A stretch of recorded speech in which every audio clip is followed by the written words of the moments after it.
Get out, you lowlife! My father's spit hit the floor inches from my shoes. My mother didn't look at me. Her eyes stayed fixed on the TV, like I wasn't even worth watching. "You'll never be anything," she said. "You'll die broke, just like you deserve." I could have told them about the 20 million sitting in my investment account. I could have reminded them I built a business from nothing while they laughed at me. But I didn't. I just picked up my bag, turned the knob, and walked out. Growing up in that house was a lesson in endurance. Praise was rationed like water in a drought. Affection, conditional.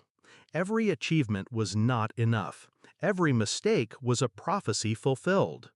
They said I was stupid for skipping college, said my work in some online thing was a joke. But the joke was on them, because while they were counting my failures, I was counting my profits. One e-commerce store became two became 7. By 28, I'd sold them all. 20 million wired to my account in one day. I kept it quiet. They didn't need to know. But that night, when my father's voice cracked with rage and my mother's lips curled in contempt, I made a decision. I wasn't just walking out. I was closing the door forever, on their version of me. The next morning, I was drinking coffee on the balcony of my new Florida beach house. The ocean didn't care if I went to college. The waves didn't ask for proof of worth. For the first time in years, I breathed without the weight of their judgment.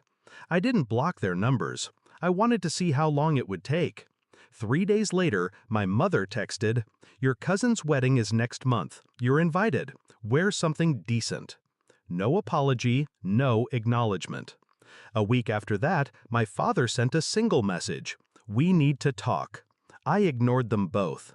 They wanted my presence without my dignity. That was never happening again. Then came the third week. A Facebook post from my mother, a desperate plea for donations to help save the family home. Foreclosure. So they did need me, just not as a person, as a wallet. I waited 2 days. Then I called my father.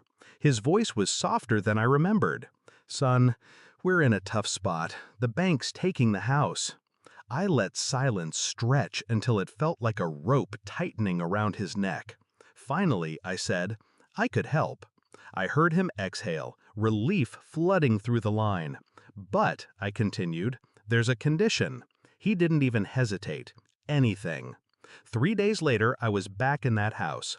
The walls still smelled like my childhood, cheap detergent and stale coffee. They were both there, dressed like they were meeting a lawyer. On the table was the foreclosure notice. I sat down. "I'll pay off the house, wipe the debt, even renovate it," I said. Their faces lit up like they'd won the lottery. "But first," I leaned forward, "I want you to say it." My mother frowned. "Say what?" "That I'm not trash. That I'm not a failure. That you were wrong about me." The air thickened. My father's jaw tightened. "You're making this a game," he muttered. I shrugged. "No game, just the truth. One sentence buys you a house." It took 5 minutes of silence before my mother cracked. "We may have misjudged you," she said. "Not enough," I replied. She clenched her fists. "Fine, you're not trash. You're not a failure. We were wrong." I nodded, pulled out a check, and slid it across the table. Their eyes widened, then froze. Because the check wasn't for them. It was made out to Emily Clark, my former neighbor, the woman they mocked for being beneath us. She'd let me sleep on her couch the night they kicked me out. She was the one losing her house, too. You can't be serious," my father stammered. "I am," I said. "She believed in me when you didn't. She gets the lifeline. You get the truth." My mother's face twisted. "You'd let your own parents protect, parents support. You did neither. You're just people I share DNA with." I stood, left the check on the table, and walked out. Behind me, my father shouted my name.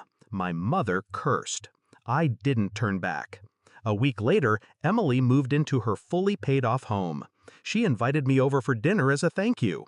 We ate on her back porch, laughter rolling easier than any conversation I'd had in that old house.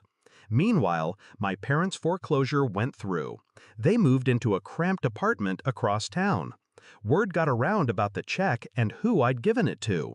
They didn't just lose the house, they lost the story they'd told everyone about being good parents to an ungrateful child. I didn't set out to humiliate them.